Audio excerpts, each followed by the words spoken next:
দর্শক ভিডিওটা একবার দেখুন।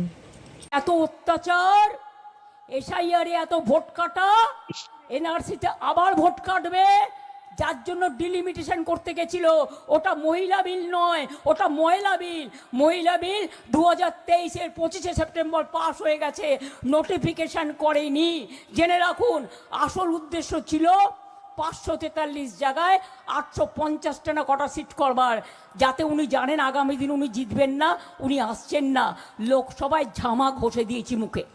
এই প্রথম হারলো, ওই যে হারা শুরু হয়েছে, এখন শুধু হারবে হারবে হারবে, বিনাশের শুরু হয়ে গেছে। ম্যাডাম, বেশ কিছুদিন আগে আপনি বলেছিলেন না যে বিনাশের শুরু হয়ে গেছে, হারবে হারবে হারবে, আর ঘুরে দাঁড়াতে পারবে না। দেখুন 2026-এই প্রমাণ করে দিল আপনি গোহারান হেরে গেলেন আর তারা জিতে গেল। তাই হারা দিয়ে কোনোদিন কারোর বিনাশ হয় না। হয়তো হেরে যেতেই পারে, খেলার মধ্যে কি হার জিত নেই? আছে। হয়তো হেরে গেছিল কোনো সময় আপনার কাছে, তা বলে যে সে সারা জীবন আপনার কাছে হেরে থাকবে বা তার বিনাশ হয়ে গেল, এটা কিন্তু না। আবারও সে ঘুরে দাঁড়াতে পারে, আর তার প্রমাণ এই ঐতিহাসিক জয় আর এই ঐতিহাসিক পরিবর্তন।